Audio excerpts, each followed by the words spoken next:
En el nombre del Padre, y del Hijo, y del Espíritu Santo. Amén.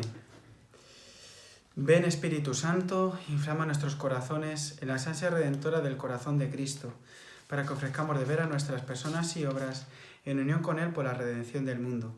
Señor mío y Dios mío Jesucristo, por el corazón inmaculado de María me consagro a tu corazón, y me ofrezco contigo al Padre en tu santo sacrificio del altar, con mi oración y mi trabajo, sufrimientos y alegrías de hoy, en reparación de nuestros pecados y para que venga a nosotros tu reino. Te pido en especial por el Papa y sus intenciones, por nuestro obispo y sus intenciones, por nuestro párroco y sus intenciones, por nuestro seminario y sus necesidades. Oh Señora mía, oh Madre mía, yo me ofrezco enteramente a vos, y en premio y filial afecto os consagro en este día mis ojos, mis oídos, mi lengua, mi corazón, en una palabra todo mi ser, ya que soy todo vuestro, oh Madre de bondad, guardadme y defendedme como cosa y posesión vuestra. Amén.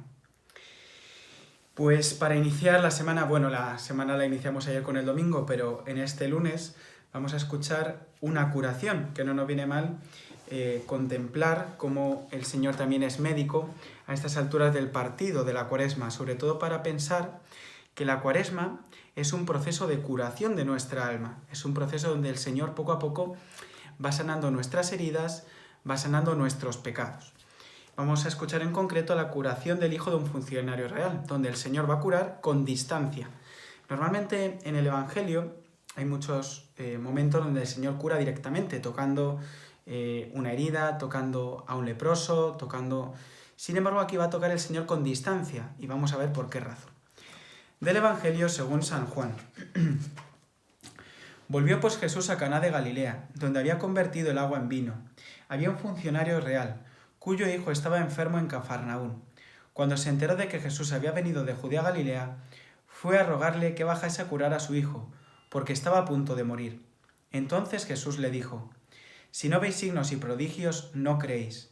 El funcionario replicó: «Señor, baja antes de que muera mi hijo». Jesús le dice: «Vete, que tu hijo vive».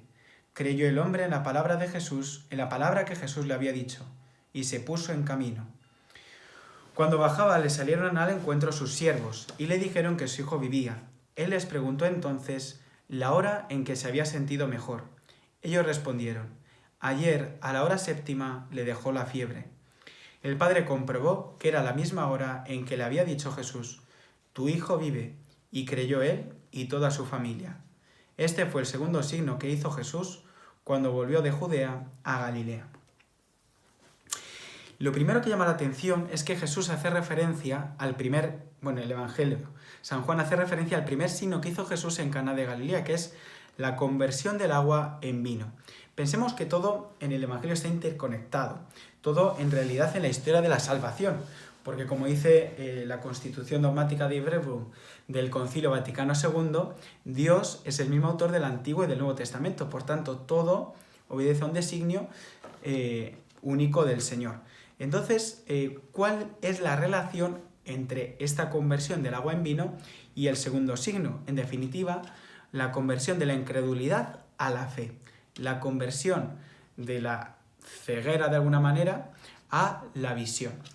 Esto en principio en este hombre que se acerca para pedirle la curación de su hijo, pero también en cada uno de nosotros, porque la mayor conversión que tiene que hacer el Señor en nuestras vidas es pasar de no ver a ver, pasar de no creer en Él a creer en Él. Porque fijaos que, os decía al principio, introduciendo el Evangelio de este día, que lo importante está en que el Señor no cura tocando en esta ocasión, sino que el Señor cura con distancia. Le dice: «Vete, que tu hijo vive». Creyó el hombre en la palabra que Jesús le había dicho y se puso en camino. La fe muchas veces se define como aquello de lo cual no vemos. Aquello de lo cual no vemos. Se dice de non visis en latín, aquello de lo cual el hombre no alcanza visión. Y la fe tiene un aspecto que es de contenido, crea una serie de verdades, pero también tiene un aspecto de confianza, de saltar.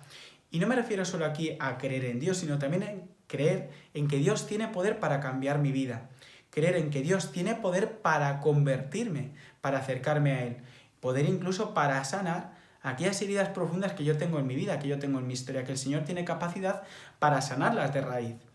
Y también, cómo no, que el Señor tiene capacidad para perdonar los pecados e incluso sanar vicios que estaban presentes en mi vida. A veces uno, en la vida cristiana, vive como si Dios no tuviera poder para perdonar, para sanar vicios que han estado acompañando durante toda la vida. Pero si el Señor ha convertido el agua en vino, ¿cómo no va a poder transformar lo que es pecado en gracia? Porque Él mismo es creador de la naturaleza, pero también es creador de la gracia. Por tanto, que este Evangelio suscite en nosotros una gran confianza en el Señor, una gran confianza en que el Señor puede curarnos incluso en la distancia, incluso aunque nosotros no lo veamos. Digo la distancia, no solamente distancia geográfica, como en el caso del hijo del funcionario real, sino también distancia temporal. Porque a veces lo que nos cuesta es esto, pensar que el Señor puede curarme y curarme con el tiempo, porque hay vicios que el Señor no nos arranca de cuajo así de raíz, sino que el Señor poco a poco nos va curando, incluso que deja para que quede patente su gracia. Por tanto, pensar que el Señor hoy nos pide un acto de gran confianza en Él, un gran acto de abandono en su providencia. Y finalmente, un detalle muy bonito es que se le dice, tu hijo vive, y creyó él y toda su familia. Cuando tantas veces se ha dicho que no hay que bautizar a los niños, sino que ellos tienen que decidir cuando sean grandes, esto que se dice no solamente pensad que no solo se dice en un ámbito ateo, donde la gente no cree en Dios, sino que también se dice en un ámbito protestante, donde se explica que la fe tiene que ser de mayor, no de niño. Pues es que en el Evangelio y los Hechos de los Apóstoles vemos todo lo contrario, que cuando cree un hombre, cree él con toda su familia, con su mujer, con sus hijos y con todos. Esto de que nos habla de que la fe es para todas las etapas de la vida, que uno puede convertirse siendo niño, siendo adolescente, siendo joven, siendo mayor, incluso siendo anciano, porque a veces parece que uno siendo anciano ya tiene todo hecho o parece que no tiene pecados, entonces no tiene de qué convertirse. También siendo anciano es oportunidad para volver al Señor.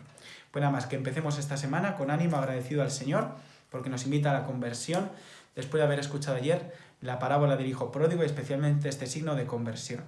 Gloria al Padre, al Hijo y al Espíritu Santo, como era en el principio, ahora y siempre, por los siglos de los siglos. Amén. Sagrado Corazón de Jesús, en vos confío. Dulce Inmaculado Corazón de María, sé nuestra salvación. San José, ruega por nosotros.